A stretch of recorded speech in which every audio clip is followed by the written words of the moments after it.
সময় পড়ার জন্য একটা আমল দিয়ে যাই। উঠতে বসতে, অফিসে যাচ্ছেন, অফিস থেকে ফিরতেছেন, বসে আছেন, শুয়ে আছেন, ছোট্ট এক শব্দে আমরা যেন বেশি বেশি পড়ি আস্তাগফিরুল্লাহ। আওয়াজ করে আমার সাথে পড়ুন আস্তাগফিরুল্লাহ। আবার পড়ুন আস্তাগফিরুল্লাহ।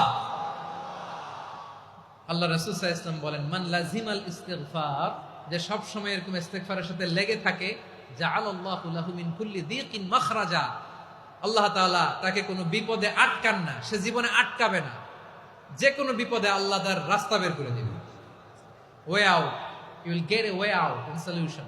সুবহানাল্লাহ। ওয়া মিন কুল্লি হাম্মিন ফারাজা, দুশ্চিন্তা মুক্ত হবে। ওয়ায়ারযুকহু মিন হাইসু লা ইয়াহতাসিব, এমন জায়গা থেকে আল্লাহ রিজিকের বন্দোবস্ত করবে যেটা সে কল্পনাও করে নাই। আওয়াজ করে পড়েন সুবহানাল্লাহ। তাহলে মনে থাকবে আস্তাগফিরুল্লাহর কথা। সব শেষ কথা বলবো, সব শেষ আমার প্রিয় ভাইয়েরা। এটা গেল নিজের বিপদ। কিসের বিপদ? নিজে যদি বিপদে পড়েন। অন্যের বিপদ যদি দেখেন, এটার জন্য একটা দোয়া আছে।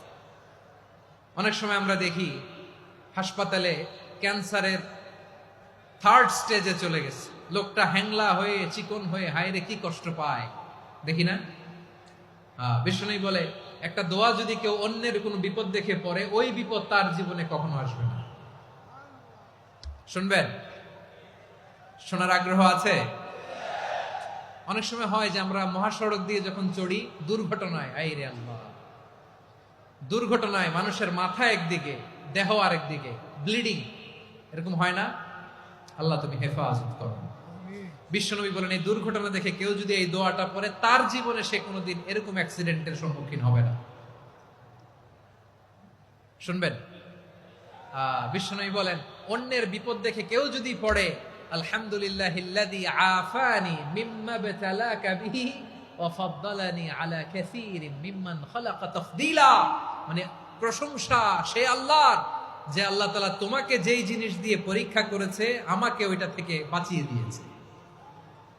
তোমাকে আল্লাহ যেই বিপদে ফেলেছে, আমাকে ওই বিপদ থেকে তিনি মুক্ত রেখেছে, আর তার অনেক সৃষ্টির উপর আমাকে তিনি প্রাধান্য দিয়েছে। সুবহানাল্লাহ পড়েন। যে কোনো বিপদ, কারো ক্যান্সার দেখে যদি এই দোয়াটা আপনি বিশ্বাসের সাথে পড়েন, জীবনে কোনোদিন ক্যান্সার রোগে আক্রান্ত হবেন না। দুর্ঘটনা দেখে যদি পড়েন, ওই দুর্ঘটনা আপনাকে স্পর্শ করবে না। যে কোনো কারো বিপদ দেখে যদি কোনো বিশ্বাসী বান্দা এই দোয়া পড়ে, বিশ্বনবী বলেন, লাম ইউসিবহু যালিকাল বালা, ওই বিপদ তাকে আর ধরবে না। উফিয়া মিনহু মিন যালিকাল বালা কাইনাম মা কান, সে যতদিন হায়াত পাবে কোনোদিন ওই বিপদ তাকে স্পর্শ করবে না। এই দোয়াটা পড়তে রাজি আছেন আমার প্রিয় ভাইরা? তাহলে পুরো আলোচনার সেন্ট্রাল থিম হচ্ছে, আমাদের জীবনে বিপদ আসবে, কষ্ট আসবে, দুঃখ আসবে, কিন্তু বিপদে আপদে আমরা হাল ছেড়ে দিব না, হতাশ হব না। মুমিন হতাশ হয় না, নিরাশ হয় না, হাল ছেড়ে দেয় না। মুমিন ভরসা রাখে একজনের উপর। আওয়াজ করে বলুন, যিনি কে? বিপদে পড়লে আমাদেরকে উদ্ধার করে কে? আবার আমাদেরকে যদি কোনো নেয়ামত আল্লাহ দিতে চান, ওইটা কেড়ে নেওয়ার ক্ষমতা কারো আছে? তাহলে আমরা কানেক্টিভিটি বাড়াবো কার সাথে? আমাদের প্রার্থনার ফরিয়াদের হাত তুলবো কার কাছে? রাজি আছেন পটুয়াখালীর ভাইয়েরা? মনে থাকবে কথাগুলো। আল্লাহ তাআলা আমাদের সবাইকে কথাগুলো বোঝার ও আমল করার তৌফিক দান করুন।